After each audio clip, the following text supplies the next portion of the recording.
Hi hello ನಮಸ್ಕಾರ, welcome back to my YouTube channel friends. ಈ video ಅಂತೂ ತುಂಬ ಚೆನ್ನಾಗಿರುತ್ತೆ, ತುಂಬ ಜನಕ್ಕೆ ಯೂಸ್ಫುಲ್ ಕೂಡ ಆಗಿರುತ್ತೆ. ಯಾರೆಲ್ಲ ಪ್ರೆಗ್ನೆನ್ಸಿ ಲೇಡೀಸು ಮತ್ತು ಪ್ರೆಗ್ನೆನ್ಸಿ ಪ್ಲ್ಯಾನ್ ಮಾಡಬೇಕು ಅಂತಿದ್ದೀರಾ ಅಥವಾ ಮದುವೆ ಆಗಿರೋರು ಎಲ್ಲರೂ ಕೂಡ ವಿಡಿಯೋನ ನೋಡಿ ಇಷ್ಟ ಆಗುತ್ತೆ, ನಿಮಗೆ ಯೂಸ್ಫುಲ್ ಅಂತ ಅನಿಸಿದ್ರೆ ಈ ವಿಡಿಯೋ ಇಷ್ಟ ಆದರೆ ದಯವಿಟ್ಟು ಫ್ರೆಂಡ್ಸ್ ಚಾನಲ್ನ ಸಬ್ಸ್ಕ್ರೈಬ್ ಮಾಡಿ ಇಟ್ಕೊಂಡಿರಿ. 3 ಕಂಟೆಂಟ್ಸ್ ಇದೇ ಥರ ವೀಡಿಯೋಸ್ ನಾನು ಅಪ್ಲೋಡ್ ಮಾಡ್ತಾ ಇರ್ತೀನಿ. ಸೊ ಇವತ್ತೇನಂತಂದರೆ ಇವತ್ತು 9th ಮಂತ್ ಲಾಸ್ಟ್ ಚೆಕಪ್ಪು ಮತ್ತು ಸ್ಕ್ಯಾನಿಂಗು ಮತ್ತು ಬ್ಲಡ್ ಟೆಸ್ಟು ಹಾಗೆಯೇ 2D ಎಕೋ ಸ್ಕ್ಯಾನ್ ಅಂತ ಹೇಳ್ಬಿಟ್ಟು 4 ಇದೆ. ಸೊ ಇವತ್ತು ಹೋಗಿ ಎಲ್ಲನೂ ಮುಗಿಸ್ಕೊಂಡು ಬರಬೇಕು. ಹಾಗೆಯೇ ಡೆಲಿವರಿ ಯಾವಾಗ ಮಾಡ್ಬೋದು, ಯಾವಾಗ ಸಿಸೇರಿಯನ್ ಮಾಡ್ತಾರೆ, ಯಾವ ಥರ ಪ್ರೊಸೆಸಿಂಗ್, ಎಷ್ಟು ಪ್ಯಾಕೇಜು ಅದೆಲ್ಲ ಕೂಡ ತಿಳ್ಕೊಂಡು ಡೆಲಿವರಿ ಡೇಟನ್ನು ಇವತ್ತು ಫಿಕ್ಸ್ ಮಾಡಿಕೊಂಡು ಬರೋಕ್ಕಂತ ಹೇಳಿ ಹೋಗ್ತಾ ಇದ್ದೀವಿ. ಸೊ ಬೆಳಗ್ಗೆ 9:15 ಹೇಳಿದರು, ನಾವು 8:45ಗೆ ಹೋಗ್ತಾ ಇದ್ದೀವಿ. ಹೋಗ್ತಾ ಏನೇನೆಲ್ಲ ಮಾಡ್ತೀವಿ, ಹೋದ್ಮೇಲೆ ಏನೇನು ಮಾಡ್ತೀವಿ, ರಿಸಲ್ಟ್ ಏನು ಬರುತ್ತೆ ಎಲ್ಲನೂ ಇದೆ ಫ್ರೆಂಡ್ಸ್. ಈ ವಿಡಿಯೋನ ಪೂರ್ತಿಯಾಗಿ ವಾಚ್ ಮಾಡಿ. ಐ ಹೋಪ್ ನಿಮಗೆ ಈ ವಿಡಿಯೋ ಇಷ್ಟ ಆಗುತ್ತೆ ಅಂತ ಪ್ಲೀಸ್ ಸಬ್ಸ್ಕ್ರೈಬ್ ಮಾಡ್ಕೊಳ್ಳಿ, ಹಾಗೆ ಲೈಕ್, ಶೇರ್, ಕಮೆಂಟ್ ಎಲ್ಲ ಮಾಡಿ ಫ್ರೆಂಡ್ಸ್. ನಿಮ್ಗೆ ಏನೇ ಅನಿಸಿದ್ರು ಕೂಡ ಅಥವಾ ಏನೇ ಡೌಟ್ಸ್ ಇದ್ದರೂ ಕೂಡ, ಇಲ್ಲ ಏನೇ ಕ್ವಶನ್ಸ್ ಇದ್ದರೂ ಕೂಡ ಎನಿಥಿಂಗ್ ಕಮೆಂಟಲ್ಲಿ ಕೇಳಿ, ನಾನು ನೆಕ್ಸ್ಟ್ ವಿಡಿಯೋದಲ್ಲಿ ಆನ್ಸರ್ ಮಾಡ್ತೀನಿ ಅಥವಾ ನಿಮ್ಮ ಕಮೆಂಟ್ಗೆ ರಿಪ್ಲೈ ಕೂಡ ಮಾಡ್ತೀನಿ. ಇಲ್ಲಿ ತನಕ ಯಾರೆಲ್ಲ ಸಪೋರ್ಟ್ ಮಾಡ್ತಾ ಬಂದಿದ್ದೀರಾ ಎಲ್ಲರಿಗೂ ಕೂಡ ಥ್ಯಾಂಕ್ ಯು ಸೋ ಮಚ್. ಇವತ್ತು ಸ್ವಲ್ಪ ಭಯನೂ ಆಗ್ತಾಯಿದೆ, ಟೆನ್ಷನ್ ಕೂಡ ಆಗ್ತಾಯಿದೆ, ಎಲ್ಲ ಮಿಕ್ಸ್ಡ್ ಫೀಲಿಂಗ್ಸ್ ಫ್ರೆಂಡ್ಸ್. ನೋಡೋಣ ಯಾವ ಥರ ಹೋಗುತ್ತೆ ಅಂದ್ಬಿಟ್ಟು ಬನ್ನಿ, ಲೆಟ್ಸ್ ಸ್ಟಾರ್ಟ್ ವಿಡಿಯೋ. ಇವಾಗ ನಾವು ಹೋಗ್ಬಿಟ್ಟು ಹೋಟ್ಲಲ್ಲಿ ತಿನ್ನಬೇಕು. ನಾನು ಬೇರೆ ಅನ್ಕೊಂಡಿದ್ದೆ ಗೊತ್ತಪ್ಪ, ನಾನು ಇವಾಗ ಹೋಗ್ಬಿಟ್ಟು ರಾಘವೇಂದ್ರ ಉಪಹಾರ ಅಂತೀನಿ, ವಿಷ್ಣು ಉಪಹಾರಲ್ಲಿ ಹೋಗ್ಬಿಟ್ಟು 1 plate puri, 1 plate set dosa, 1 plate kesari bath, ಉಪ್ಪಿಟ್ಟು ತಗೊಂಡು 3 ಪ್ಲೇಟ್ ತಗೊಂಡು ಇಬ್ಬರು ತಿಂದ್ಬಿಟ್ಟು ನೆಮ್ಮದಿಗೆ ಹೋಗೋಣ ಅಂತ ಏನೇನೋ ಅಂದ್ಕೊಂಡಿದ್ದೀನಿ. ಆಗ್ತೈತೆ. ಆಮೇಲೆ ಹೋಗಿ ಸ್ಕ್ಯಾನ್ ಮಾಡಿಸೋಣ ಅಂದ. ಅದಕ್ಕೆ 8:30ಗೆ ಮನೆ ಬಿಡ್ಬೇಕು ಅಂದ್ಕೊಂಡೆ. ನೋಡ್ರಿ 9 ಗಂಟೆ ಆಗೈತಿ. ಇವಾಗ ಹೋಗೋಷ್ಟು 9 ಆಗ್ಬಿಡುತ್ತಾ. ಆಮೇಲೆ ಲಾಸ್ಟ್ ಟೈಮು ಲೇಟಾಗಿ ಹೋಗ್ಬಿಟ್ಟು ಏನೈತಂದ್ರೆ 11 ಗಂಟೆಗೆ 11:15 ಹೇಳಿದ್ರೆ 11:15 ಹೋದ್ವಾ, 12 ಗಂಟೆಗೆ ಹೋದ್ವಿ. 3:15 4 ಗಂಟೆಗೆ ಸ್ಕ್ಯಾನ್ ಆಗೈತಿ. ಅದಕ್ಕೆ ಈ ಸರಿ ಆ ಮಿಸ್ಟೇಕ್ ಮಾಡಬಾರ್ದು, ಬೇಗ ಹೋಗ್ಬೇಕು ಅಂದ್ಬಿಟ್ಟು ಹೋಗ್ತಾರೋದು. ಸೊ ಹೋದ ತಕ್ಷಣ ಫಸ್ಟ್ ಫೈಲ್ ಕೊಟ್ಬಿಟ್ಟು ತಿನ್ಕೊಬಂದ್ಬಿಟ್ಟು ಅಲ್ಲೇ ಸಿಂಪಲ್ಲಾಗಿ ಹಾಸ್ಪಿಟಲ್ ಕ್ಯಾಂಟೀನಲ್ಲೇ ತಿನ್ಕೊಬಂದ್ಬಿಟ್ಟು ಆಮೇಲೆ ನಾವು ಬ್ಲಡ್ ಟೆಸ್ಟ್ ಇದೆ ಮತ್ತು ಹಾರ್ಟ್ ಸ್ಕ್ಯಾನ್ ಮಾಡ್ತಾರಂತೆ, ಹಾರ್ಟ್ ಸ್ಕ್ಯಾನ್ ಮಾಡಿಸ್ಬೇಕು. ಹಾಗೇನೇ ಸ್ಕ್ಯಾನಿಂಗು ಎಲ್ಲ ಮಾಡಿಕೊಂಡು ಡಾಕ್ಟ್ರ್ ಮೀಟ್ ಮಾಡಿಕೊಂಡು ಒಳ್ಳೆ ಡೇಟ್ ಫಿಕ್ಸ್ ಮಾಡಿಕೊಂಡು ಸೊ ಎಲ್ಲ ಚೆನ್ನಾಗಿ ಆಗಬೇಕು. So this is the video ಇವತ್ತು ನೋಡಿ. ಐ ಹೋಪ್ ಇವತ್ತಿನ ವಿಡಿಯೋ ನಿಮ್ಗೆ ಇಷ್ಟ ಆಗುತ್ತೆ ಅಂತ. ಹಾಗೆ ಇಷ್ಟ ಆದರೆ ಲೈಕ್ ಮಾಡಿ, ಶೇರ್ ಮಾಡಿ, ಕಮೆಂಟ್ ಮಾಡಿ, ತಪ್ಪದೆ ಚಾನಲ್ನ ಸಬ್ಸ್ಕ್ರೈಬ್ ಮಾಡ್ಕೊಳ್ಳಿ. For more contents do subscribe ಮಾಡಬೇಕು. ಇದೇ ಹಾಸ್ಪಿಟಲ್ ಎಂಟ್ರೆನ್ಸ್ ಫ್ರೆಂಡ್ಸ್, ಅಂದರೆ ಪಾರ್ಕಿಂಗ್ ಏರಿಯಾಗೆ ಬರ್ತಾ ಇದ್ದೀವಿ. ಈ ಹಾಸ್ಪಿಟಲ್ನ ತುಂಬ ಜನ ನೋಡಿರ್ತಾರೆ. ಸ್ವಲ್ಪ ಎಕ್ಸ್ಪೆನ್ಸಿವ್ ಅಂತ ಅನಿಸಿದ್ರು ಕೂಡ ಬೆಸ್ಟ್ ಹಾಸ್ಪಿಟಲ್ ಫ್ರೆಂಡ್ಸ್, ತುಂಬ ಒಳ್ಳೆಯದು ಮತ್ತು ತುಂಬ ದೊಡ್ಡ ಹಾಸ್ಪಿಟಲು. ಇದ್ರ ಬಗ್ಗೆ ಖರ್ಚು ವೆಚ್ಚ ಅದ್ರ ಬಗ್ಗೆ ಎಲ್ಲ ನೆಕ್ಸ್ಟ್ ವ್ಲಾಗಲ್ಲಿ ಹೇಳ್ತೀನಿ. ಸೊ ಈ ಹಾಸ್ಪಿಟಲಲ್ಲಿ ತೋರಿಸ್ತಿರೋದು ಚಿಕ್ಕದಾಗಿ ಸಕ್ಕದಾಗಿರುತ್ತೆ. ಇವತ್ತು ನಾನು ಲಾಸ್ಟ್ ಬ್ಲಡ್ ಟೆಸ್ಟ್ ಕೊಡ್ತೀನಿ ಫ್ರೆಂಡ್ಸ್. ನಾನು ನಾಷ್ಟ ಕೂಡ ಮಾಡಿಲ್ಲ, ನಾಷ್ಟನೇ ಮಾಡಿದಿರ ನನಗೆ ಬ್ಲಡ್ ಕೊಡಿಸ್ತವ್ರೆ. ನಾನು ಅನ್ಕೊಂಡೆ ಪಾಪ ನಿಜ ಬ್ಲಡ್ ಕೊಟ್ಬಿಡ್ತಾರೆ ಹೆಂಗಪ್ಪ.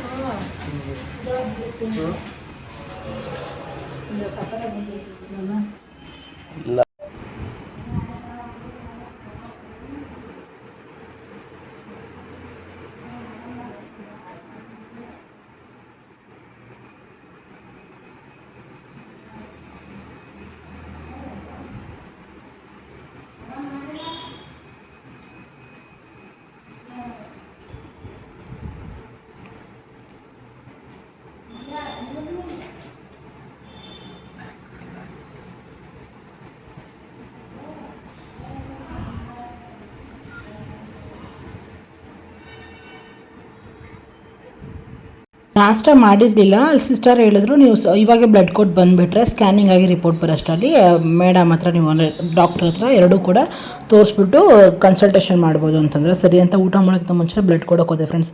ನೀವು ನೋಡ್ಬೋದು ರಿಯಾಕ್ಷನ್ನು ಎಷ್ಟು ಜೋರ ಚುಚ್ಚಿಬಿಟ್ರು ಅಂದರೆ, ಯಾವಾಗೂ ಚುಚ್ಚಿದ್ರೆ ನೋವಾಗೇ ಆಗುತ್ತೆ. ಬಟ್ ಇವತ್ತೇನೋ ಗೊತ್ತಿಲ್ಲ, ಸ್ವಲ್ಪ ನೋವಾಗೋತ್ರನೇ ಚುಚ್ಚಿಬಿಟ್ರು, ಕಿಚ್ಚಿಬಿಟ್ಟೆ ನಾನು. ನನಗೆ ಯಾವಾಗಲೂ ಇಂಜೆಕ್ಷನ್ ಅಂದರೆ ಭಯನೇ, ಬಟ್ ಇವತ್ತು ಜಾಸ್ತಿ ನೋವಾಗ್ಬಿಡ್ತು ಫ್ರೆಂಡ್ಸ್, ನಿಜ ಬೇಜಾರಾಗ್ಬಿಡ್ತು. ಏನು ಮಾಡ್ದೆ ಬಟ್ ಬಂದೆ, ಕೈ ನೋವ್ತಾನೇ ಇತ್ತು ನನಗೆ ತುಂಬ ಹೊತ್ತು. ಫಸ್ಟು ಇಡ್ಲಿ ತೊಗೊಂಡು, ಇಡ್ಲಿಗೇನು ಅಷ್ಟು ಚೆನ್ನಾಗಿರಲಿಲ್ಲ, ಅಂದರೆ ಅಷ್ಟೇನು ನನಗೆ ಇಷ್ಟ ಆಗಿಲ್ಲ. ಆಮೇಲೆ ಏನಿದು ಬಿಸಿಬೇಳೆ ಭಾತೆ ತರಿಸ್ಕೊಂಡ್ರು ಮತ್ತು ಇನ್ನೊಂದು ಪ್ಲೇಟು. ಸೊ ಇಬ್ಬರು ಕೂಡ ತಿಂದುಬಿಟ್ಟು ಮತ್ತೆ ಹೊರಗಡೆ ಹೋಗ್ತಾಯಿದ್ದೀವಿ ಇವಾಗ ಸ್ಕ್ಯಾನಿಂಗ್ಗೆ. ಅದು ಅನ್ಎಕ್ಸ್ಪೆಕ್ಟೆಡ್. ಯಾವಾಗಲೂ ಹಿಂಗೆ ಆಗ್ತಿರ್ತಾರೆ. ಈ ಹಾಸ್ಪಿಟ್ಲಿಗಿದೆ ಆಗ ಹಾಕ್ಕೊಬರ್ತೀನಿ ಯಾವಾಗೂ ಅಂತಂದರೆ ಒಂದೆರಡು ಬಟ್ಟೆ ಅಷ್ಟೇ ನಂಗೆ ಲೂಸ್ ಆಗಿರೋದು, ಎಲ್ಲ ಟೈಟಾಗಿರುತ್ತೆ. ಇರೋದೇನೋ ನಾನು ಹಾಕ್ಕೊಂಡಾಗೆ ಈ ಬಟ್ಟೆನ ಹಾಕ್ಕೊಬಿಡ್ತಾರೆ. ಬಟ್ ನಾನು ನಿಜ ಅನ್ಕೊಂಡಿಲ್ಲ ಇದೇ ಥರ ಅಂತ. ನೇರಳೆ ಮರ ಎಲ್ಲ ಕಿತ್ಬಿಟ್ಟವ್ರ ಚೆನ್ನಾಗಿದೆ. ಮತ್ತು ಈ ಕಡೆ ಎಲ್ಲ ಫುಲ್ ಮರಗಳೇನೆ. ಇಲ್ಲ ನಮ್ಮ ಮನೆಯವ್ರು ಬಂದಾಗೆಲ್ಲ ತಿಂತಾ ಇದ್ರಂತೆ ಪಾಪ, ಈಗ ಮಿಸ್ ಮಾಡ್ಕೊಂತವ್ರೆ. ಎಲ್ಲ ಅವರೇ ಉದುರ್ಸಿರತ್ತಾನೆ ಪಾಪ. ಉದುರ್ಸ್ಕೊಂಡು ತಿನ್ಬಿಟ್ಟವ್ರೆ. ಈ ಹಾಸ್ಪಿಟಲ್ ಬಗ್ಗೆ ಎಲ್ಲ ನಾನು ಡೆಲಿವರಿ ಬ್ಲಾಗಲ್ಲಿ ಹೇಳ್ತೀನಿ ಫ್ರೆಂಡ್ಸ್. ಅವತ್ತಿನ ಫುಲ್ ಎಕ್ಸ್ಪ್ಲೋರ್ ಮಾಡಿಬಿಟ್ಟು ಚೆನ್ನಾಗಿತ್ತು. ಟೇಸ್ಟ್ ಹೆಂಗಿತ್ತು ಫ್ರೆಂಡ್ಸ್? ತಿನ್ನಲ್ಲ, ಓಡಾಡಕ್ಕಲ್ಲ. ಹಿಂಗೆ ಆಡೋದ್ನ ಹಿಂದೆ ಯಾರೋ ಬರ್ತಾವ್ರೆ. ನನಗೆ ಬಿಫೋರ್ ಮ್ಯಾರೇಜು ನನಗೆ ಹಾಸ್ಪಿಟಲ್ ಹೋಗಿರೋದು ನೆನಪೇ ಇಲ್ಲ ಫ್ರೆಂಡ್ಸ್. ಅಷ್ಟು ಲೆಸ್, ನಾನು ತುಂಬ ಕಮ್ಮಿ. ನಾನೊಂದು 22 ವರ್ಷದಲ್ಲಿ ಅಂದರೆ ಮದುವೆ ಆಗಬೇಕಾದ್ರೆ ಹೇಳ್ತಾ ಇದ್ದೀನಿ. ಸೊ ಅಷ್ಟು ವರ್ಷದಲ್ಲಿ ನಾನು ತುಂಬ ಕಮ್ಮಿ, ಒಂದು 3-4 ಸರಿ ಹಾಸ್ಪಿಟಲ್ಗೆ ಹೋಗಿದ್ದು ಅಷ್ಟೇ ನೆನಪಿದೆ ನನಗೆ. ನಾನು ಚಿಕನ್ಗುನ್ಯಾ ಬಂದಿದ್ದಾಗ ಒಂದ್ಸರಿ ಫುಲ್ಲು ಏನೋ ವಾಮಿಟಿಂಗು, ಜ್ವರ ಬಂದಿತ್ತು ಆ ಥರ. ಸಮ್ಟೈಮ್ಸ್ ಅಷ್ಟೇ, ನಾನು ತುಂಬ ಕಮ್ಮಿ. ಬಟ್ ಇವಾಗೆಲ್ಲ ಹೆಂಗಾಗಿದೆ ಅಂದರೆ ಎಷ್ಟು ಇಂಜೆಕ್ಷನ್ಸು, ಎಷ್ಟು ಬ್ಲಡ್ ಟೆಸ್ಟು, ಎಷ್ಟೊಂದು ತಗೊಬಿಟ್ಟಿದ್ದೀನಿ ಅನಿಸುತ್ತೆ. ಎಷ್ಟು ಹೆಣ್ಮಕ್ಳ ಜೀವನ ಬದಲಾಗ್ಬಿಡುತ್ತೆ ಅಂತ. ಬಟ್ ಇದು ಎಲ್ಲದಕ್ಕೂ ಒಂದು ದೊಡ್ಡ ಹ್ಯಾಪಿನೆಸ್ ಅಂತಂದರೆ ಅದು ಪಾಪು. ಈ ನೋವೆಲ್ಲ ಗೊತ್ತೇ ಆಗಲ್ಲ. ಇಲ್ಲಂತೂ ಫ್ರೆಂಡ್ಸ್, ಇಲ್ಲಿ ಕುತ್ಕೊಂಡಾಗ ಈ ಹಾಸ್ಪಿಟಲ್ ಪೂರ್ತಿ ರೌಂಡು ಎಲ್ಲೇ ಕುತ್ಕೊಳ್ಳಿ ಚಿಕ್ಕ ಪುಟ್ಟ ಪಾಪುಗಳ ಫೋಟೋ ನೋಡೋದ್ರಲ್ಲಿ ಒಂಥರ ಖುಷಿ, ಒಂಥರ ಪಾಸಿಟಿವ್ ವೈಬ್ ನಂಗೆ ತುಂಬ ಇಷ್ಟ ಆಗುತ್ತೆ. ಸೊ ಹೋಗ್ಬೇಕಾರೆಲ್ಲ ಈ ಸ್ಕ್ಯಾನಿಂಗ್ ಕೂತಿದ್ದೀವಿ, ಮುಗಿಸ್ಕೊಂಡು ಬರಬೇಕು. ಆ್ಯಕ್ಚುಲಿ ನಾನು ಹೋಗ್ಬಿಟ್ಟು ಹಾಸ್ಪಿಟಲ್ಗೆ ಹೋಗಿ ಮುಗಿಸ್ಕೊಂಡೆಲ್ಲ ಬಂದುಬಿಟ್ಟು ಫ್ರೆಂಡ್ಸ್, ನಾನು ವ್ಲಾಗ್ ಮಾಡೋದೇ ಮರ್ತೋಗ್ಬಿಟ್ಟಿದ್ದೀನಿ. ಸೊ ಸ್ಕ್ಯಾನಿಂಗ್ ಮಾಡಿಸಿದ್ವಿ. ಸ್ಕ್ಯಾನಿಂಗ್ ಮಾಡಿಸಿ ಆದಮೇಲೆ ಕನ್ಸಲ್ಟೇಷನ್ ಇತ್ತು. ಸೊ ಅಲ್ಲಿಗೆ ಹೋದ್ವಿ. ಬ್ಲಡ್ ಟೆಸ್ಟ್ ಕೊಟ್ಟಿದ್ದಲ್ಲ, ಬ್ಲಡ್ ರಿಪೋರ್ಟ್ ಎಲ್ಲ ನಾರ್ಮಲ್ ಇದೆ. ಬ್ಲಡ್ಡು ಕೂಡ ನಾರ್ಮಲ್ 13 ಇದೆ. ಸೊ ಆಮೇಲೆ ಸ್ಕ್ಯಾನಿಂಗಲ್ಲೂ ಅಷ್ಟೇ ಎಲ್ಲ ಬೇಬಿ ಗ್ರೋತು ಪ್ರತಿಯೊಂದು ಎಲ್ಲನೂ ಚೆನ್ನಾಗಿದೆ ಅಂತ ಹೇಳಿದ್ರು. ಲಾಸ್ಟ್ ಟೈಮ್ ನಾನು ಹೇಳಿದ್ದು 7th ಮಂತ್ ಗ್ರೋತ್ ಸ್ಕ್ಯಾನಲ್ಲಿ ಸ್ವಲ್ಪ ವಾಟರ್ ಲೆವೆಲ್ ಜಾಸ್ತಿ ಇದೆ ಅಂತಂದ್ಬಿಟ್ಟು. ಸೊ ಅದು ಕೂಡ ಒಂದು ಸ್ವಲ್ಪ ಕಮ್ಮಿ ಆಗಿದೆ. ಬಟ್ ಹೈಯೇ ಇದೆ, ಸ್ವಲ್ಪ ಕಮ್ಮಿ ಆಗಿದೆ, ಏನು ಇಶ್ಯೂ ಇಲ್ಲ ಅಂತ ಹೇಳಿದ್ರು. ಬಾಕಿ ಎಲ್ಲ ಓವರಾಲ್ ತುಂಬ ಚೆನ್ನಾಗಿದೆ ಅಂತ ಹೇಳಿದ್ದಾರೆ. ಸೊ ಡೇಟ್ ಕೇಳಿದ್ವಿ. ಸೊ ಅವರು ಜೂನ್ 10ನೇ ತಾರೀಕು ಮೇಲೆ 12 ಒಳ್ಳೇದು ಬೆಸ್ಟ್ ಅಂದರೆ 12 ಮೇಲೆ ಯಾವಾಗಾದ್ರೂ 19th ಒಳಗಡೆ, ಇಷ್ಟು 7 ಡೇಸ್ ಒಳಗಡೆ ಯಾವಾಗಾದರೂ ಮಾಡಿಸ್ಕೋಬೋದು ಅಂತ ಹೇಳಿದ್ದಾರೆ. ಸೊ ನಮಗೆ ಫಸ್ಟಿಂದ ಇದ್ದಿದ್ದು 6 ಅಥವಾ 16 ಆ ಥರ ಮಾಡಿಸ್ಕೋಬೇಕು ಅಂತ ಇದ್ವಿ. ಸೊ 6 ಆ ಥರ ಬರುತ್ತೆ ಅಂತ. ಅದೇನೋ ನನಗೆ ತುಂಬ ಇಷ್ಟ. 6 ಅನ್ನೋ ನಂಬರು. ನಾನು ಮುರುಘಾ ಸ್ವಾಮಿನ ಅಂದರೆ ಸುಬ್ರಹ್ಮಣ್ಯ ಸ್ವಾಮಿನ ತುಂಬ ನಂಬ್ತೀನಿ. ಸೊ ಅದ್ರ ಪ್ರಕಾರ ನನಗೆ ಆ ಡೇಟಲ್ಲಿ ಆಗಬೇಕು ಅಂತ ತುಂಬ ಆಸೆ ಇತ್ತು. ಸೊ ಆದ್ರೂ 9ನೇ ತಾರೀಕು ಏನಾದರೂ ಹೇಳಿದ್ರೆ ಓಕೆ ಅಂತ ಒಪ್ಕೊಳ್ಳೋಣ ಅಂದ್ಕೊಂಡ್ವಿ. 9ನೇ ತಾರೀಕು ಅಂತ ನಾನೇ ಕೇಳಿದೆ 9ನೇ ತಾರೀಕು ನನಗೆ ದಿನ ಇಷ್ಟ, ಮಂಗಳವಾರ ಮಾಡಿಸ್ಕೋಬೇಕು ಅಂತ ಕೇಳಿದೆ. ಸೊ ಅವತ್ತಿಗೆ 37 ವೀಕ್ಸ್ ಕರೆಕ್ಟಾಗಿ ಕಂಪ್ಲೀಟ್ ಆಗುತ್ತೆ. ಸೊ ಬೇಡ 10ನೇ ತಾರೀಕು ಮೇಲೆ ಮಾಡಿಸ್ಕೊಳ್ಳಿ ಅಂತ ಹೇಳಿದ್ರು. 10ನೇ ತಾರೀಕು ಮೇಲೆ ಅಂದ ತಕ್ಷಣ ನನಗೆ ಫಸ್ಟ್ ಅನಿಸಿದೆ 16 ಅಂತಂದ್ಬಿಟ್ಟು. ಇನ್ನೂ ಸ್ವಲ್ಪ ಯೋಚನೆ ಮಾಡೋಣ ಅಂದ್ಕೊಂಡಿದ್ದೀನಿ. ಸ್ವಲ್ಪ ನನಗೂ ಒಳ್ಳೆ ದಿನ ನೋಡೋಣ ಅಂತೆಲ್ಲ ಅನ್ನಿಸ್ತಾ ಇದೆ. ಸೊ ಗೊತ್ತಿಲ್ಲ, 16 ಮಾಡಿಸ್ಕೋಬೇಕು ಅಂತ ಮೈಂಡಲ್ಲಿದೆ. ಒಂದು ಸರಿ ಅಂದರೆ ಅದೇನೋ 15th ಅಮಾವಾಸ್ಯೆ ಮುಗಿಯುತ್ತೆ. ಸೊ 16th ಅಧಿಕ ಮಾಸ ಅಂತೇನೋ ಸ್ಟಾರ್ಟ್ ಆಗುತ್ತೆ ಅಂತ ಅನಿಸುತ್ತೆ. ನನಗೆ ಅದ್ರ ಬಗ್ಗೆ ಗೊತ್ತಿಲ್ಲ. ಈ ವಿಡಿಯೋ ತೆಗಿತಿರ್ಬೇಕಾದ್ರೆ ನಂಗೆ ಅದ್ರ ಬಗ್ಗೆ ಅಷ್ಟು ಐಡಿಯಾ ಇಲ್ಲ. ಸೊ ನೆಕ್ಸ್ಟ್ ಏನಂತ ನೋಡ್ತೀನಿ. ಮತ್ತು ಇನ್ನೊಂದು ಸ್ಕ್ಯಾನ್ ಇದೆ ಇವತ್ತು, ಎಕೋ ಸ್ಕ್ಯಾನ್ ಅಂದ್ಬಿಟ್ಟು, ಅಂದರೆ ಹಾರ್ಟು ಚೆಕ್ ಮಾಡ್ತಾರಂತೆ. ಅದೊಂದು ECG ಥರ ಸ್ಕ್ಯಾನಿಂಗ್ ಥರ ಸಮಥಿಂಗ್ ಆ ಥರ ಮಾಡ್ತಿರಂತೆ. ಸೊ ಅದು ಡಾಕ್ಟ್ರು 4:15 ಬರ್ತಾರಂತೆ. ಸೊ ಇವತ್ತು ಈವ್ನಿಂಗು ಮತ್ತು ನಾನು 4:15 ಹೋಗ್ಬೇಕು. ಇವಾಗ ಬರಬೇಕಾದ್ರೆ ಹೋಟ್ಲಲ್ಲಿ ಊಟ ಮಾಡ್ಕೊಬಂದೆ. ಮೊನ್ನೆ ಒಂದು ಹೋಟ್ಲಿಗೆ ಹೋಗಿದ್ವಿ ಫ್ರೆಂಡ್ಸ್. ಅದು ತುಂಬ ಚೆನ್ನಾಗಿತ್ತು. ಬೆಳಗ್ಗೆ ಟಿಫನ್ ಮಾಡಿದ್ರೆ ಅದು ಬೇರೆ, ಮಧ್ಯಾಹ್ನ ಊಟಕ್ಕೆ ಈಗ ಆಲ್ಮೋಸ್ಟ್ 2 ಗಂಟೆ ಆಗ್ತಾ ಬಂದಿದೆ ಈ ಬ್ಲಾಗ್ ಮಾಡಬೇಕಂದ್ರೆ. ಅಲ್ಲೋ ನನಗೆ ತುಂಬ ಕ್ರೇವಿಂಗ್ಸ್ ಥರ ಏನಂದರೆ ಅವತ್ತು ಹೋಗ್ತೀನಿ ಚಪಾತಿ ತಿಂದೆ. ಚಪಾತಿ ತುಂಬ ಸಾಫ್ಟಾಗಿತ್ತು ಮತ್ತು ರೈಸು ಸಾಂಬಾರು ಸಕ್ಕತ್ತಾಗಿತ್ತು. ತಿಂದ್ಬಿಟ್ಟು ಬಂದಿದ್ದೀನಿ. ನಾನು ಮತ್ತೆ ಅದೇ ಹೋಟ್ಲಲ್ಲಿ ಫುಲ್ ಮೀಲ್ಸ್ ತಿನ್ನಬೇಕು ಅಂದರೆ ತುಂಬ ಅನಿಸ್ತಾನೆ ಇತ್ತು. ಸೊ ನಾನು ಇದೇ ಡೇಟ್ಗೆ ವೆಯ್ಟ್ ಮಾಡ್ತಿದ್ದೆ. ಇವತ್ತು ಹೆಂಗಿರೋ ಹಾಸ್ಪಿಟ್ಲಿಗೆ ಹೋಗ್ತೀವಿ ಹೊರಗಡೆ, ಹಂಗೆ ತಿನ್ಕೊಂಬರೋಣ ಅಂದ್ಕೊಂಡಿದ್ವಾ. ಸರಿ ಅಂತ ಹೋಗಿ ತಿನ್ಕೊಂಡು ಬಂದರೆ ನಾನು ವ್ಲಾಗೇ ಮಾಡೋದು ಮರ್ತೋಗಿದ್ದೀನಿ. ಸ್ಕ್ಯಾನ್ ಮಾಡೋಕ್ಕೆ ಹೋದ್ನಾ, ಬಂದ ಮೇಲೆ ಅಂತೂ ಪಳ ಅಂದ್ಕೊಂಡು ಏನು ನಾನು ಇದೇ ಮಾಡೋಕ್ಕೆ ವ್ಲಾಗೇ ಮಾಡೋದು ಮರ್ತೋಗ್ಬಿಟ್ಟೆ. ಸೊ ಅದಕ್ಕೆ ಮನೆಗೆ ಬಂದುಬಿಟ್ಟು ಇಷ್ಟೆಲ್ಲ ಆಗಿದೆ ಅಂತ ನಿಮ್ಮ ಹತ್ರ ಹೇಳ್ತಾಯಿದ್ದೀನಿ. ಸೊ ಫುಲ್ ಮೀಲ್ಸ್ ತಿನ್ಕೊಂಬಂದ್ರೆ ಏನಂತಂದರೆ ಕೇಸರಿ ಬಾತು, ಚಪಾತಿ, ರೈಸು, ಸಾಂಬಾರು, ಪಲ್ಯ, ಹಪ್ಪಳ ಇಷ್ಟೇ ತಿನ್ಕೊಂಡು ಮತ್ತು ಒಬ್ಬಟ್ಟು ತಿನ್ನಬೇಕು ಅನಿಸ್ತಾ ನನ್ನ ಕೈಲಿ ಮಾಡೋಷ್ಟೆಲ್ಲ ಇವಾಗ ಆಗೋದೇ ಇಲ್ಲ ಫ್ರೆಂಡ್ಸ್. ನಿಜವಾಗ್ಲೂ ಹೇಳ್ಬೇಕಂದ್ರೆ ಸ್ವಲ್ಪ ಹೊತ್ತು ನಿಂತ್ಕೊಂಡ್ರೆ ಕಾಲು ನೋವು ಬರುತ್ತೆ, ಸ್ವಲ್ಪ ಹೊತ್ತು ಕೂತ್ಕೊಂಡ್ರೆ ಬೆನ್ನೋವು ಬರುತ್ತೆ, ಕೂತ್ಕೊಳ್ಳೋಕ್ಕಾಗಲ್ಲ ಎದ್ದೊಳಕ್ಕಾಗಲ್ಲ, ಆ ಥರ ಆಗಿಬಿಟ್ಟಿದೆ. ಸೊ ಅಂದರೆ ತುಂಬ ಚೆನ್ನಾಗಿದೆ ಪ್ರೆಗ್ನೆನ್ಸಿ ಜರ್ನಿ ಇದಂತೂ. ಬಟ್ ಅಷ್ಟೇ ಬಾಡಿ ಸಪೋರ್ಟೇ ಮಾಡ್ತಾಯಿಲ್ಲ, ಅಷ್ಟು ಥರ ಕಷ್ಟ ಆಗ್ತಿದೆ. ಡಾಕ್ಟ್ರ್ ಎಕ್ಸಸೈಸ್ಗೆಲ್ಲ ರೆಫರ್ ಮಾಡ್ತೀರಾ ಅಂದರು. ಇಲ್ಲ ನಂಗೆ ಬೇಡ, ವಾಕ್ ಮಾಡ್ತಾಯಿದ್ದೀನಿ ಸಾಕು ಅಂತ ಹೇಳಿದೆ. Very very very friendly doctor, ಮಾತ್ರ ತುಂಬ ಖುಷಿಯಾಗುತ್ತೆ. ಒಂಥರ ಚೆನ್ನಾಗಿ ಮಾತಾಡ್ತಾರೆ, ಕ್ಯೂಟಾಗಿ. ಏನಾದರೂ ಕೇಳಿದ್ರೆ ಎಷ್ಟು ಚೆನ್ನಾಗಿ ಆನ್ಸರ್ ಮಾಡ್ತಾರೆ. ಸೊ ನಮ್ಗೆ ಆ ಥರ ಮೊದಲಾಗಿರೋದ್ರಿಂದ ಎಷ್ಟು ಕೇರ್ ಮಾಡ್ತಾರೆ ಅಂತಂದರೆ ತುಂಬ ಕೇರ್ ಮಾಡ್ತಾರೆ. ಸೊ ಎಲ್ಲ ಮುಗಿಸ್ಕೊಂಡು ಬಂದೆ, ಸಂಜೆ ಹೋಗಬೇಕು. ಸಂಜೆ ಹೋಗ್ಬಿಟ್ಟು ಬಂದರೆ ಮತ್ತೆ ನೆಕ್ಸ್ಟ್ ಚೆಕಪ್ 13ನೇ ತಾರೀಕು ಕೇಳಿದ್ದಾರೆ ಚೆಕಪ್ ಬರೋಕ್ಕೆ, ಇನ್ನೊಂದು ಚೆಕಪ್ಪು. ಸೊ ಅವತ್ತು ಬನ್ನಿ, ಅವತ್ತೇ ಇದು ನೆಕ್ಸ್ಟ್ ಡೇನ ನಿಮ್ಗೆ ಯಾವಾಗ ಡೇಟ್ ನೋಡ್ಕೊಬನ್ನಿ, ಅವತ್ತೇ ಫಿಕ್ಸ್ ಮಾಡ್ಕೊಳ್ಳೋಣ ಅಂತ ಹೇಳಿದ್ದಾರೆ. ಅಪ್ಡೇಟ್ ಮಾಡ್ತೀನಿ ಫ್ರೆಂಡ್ಸ್ ನಿಮಗೆ ಯಾವಾಗ ಅಂತ ಹೇಳ್ಬಿಟ್ಟು, ಓಕೆನಾ. ಸೊ ಇವಾಗ ನಾವು ಸ್ವಲ್ಪ ಹೊತ್ತು ಮಲ್ಕೊಬಿಡೋಣ, 2 ಗಂಟೆ 4 ಗಂಟೆ ತನಕ ಮಲ್ಕೊಂಡ್ಬಿಟ್ಟು 4 ಗಂಟೆಗೆ ಎದ್ದು ಮುಖ ತೊಳ್ಕೊಂಡು ಹೋಗ್ಬಿಟ್ಟು ಎಕೋ ಸ್ಕ್ಯಾನ್ ಮುಗಿಸ್ಕೊಬಂದರೆ ಫೋನ್ ಮಾಡಿ ರಿಪೋರ್ಟ್ ಬಗ್ಗೆ ಹೇಳ್ತಾರಂತೆ. ಮತ್ತು ಓಡಾಡೋದೇನು ಬೇಡ ಜಾಸ್ತಿ ತುಂಬ ಅಂತ ಹೇಳಿದ್ದಾರೆ. ಸೊ ಇದು ನಮ್ಮ ಇವತ್ತಿನ ಅಪ್ಡೇಟ್. ಸೊ ಸಂಜೆ ಮತ್ತೆ ಸಿಗೋಣ. ಸಂಜೆ ಸಿಗ್ತೀನಿ ಅಂತ ಹೇಳ್ಬಿಟ್ಟು ವ್ಲಾಗ್ನ ಕಟ್ ಮಾಡಿಬಿಟ್ಟು ಮತ್ತು ಇವಾಗ ನಾನು ವ್ಲಾಗ್ನ ಸ್ಟಾರ್ಟ್ ಮಾಡ್ತಿರೋದೇ ನೆಕ್ಸ್ಟ್ ದಿನ ಮಧ್ಯಾಹ್ನ.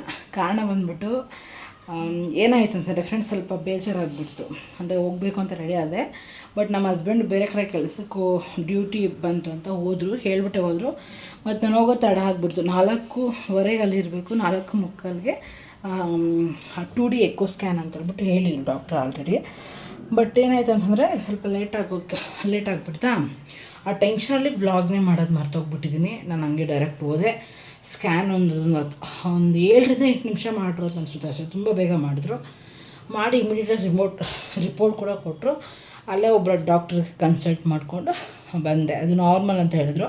ಆಮೇಲೆ ಇನ್ನೊಂದು ವಿಷಯ ಫ್ರೆಂಡ್ಸ್ ಹೇಳಲೇಬೇಕು, ನಾನು ಎಕೋ 2D ಎಕೋ ಇದನ್ನು ಕಂಪಲ್ಸರಿಯಾಗಿ ಇವಾಗ ಆಲ್ಮೋಸ್ಟ್ ಎಲ್ಲ ಕಡೆನೂ ಮಾಡ್ತಾರೆ.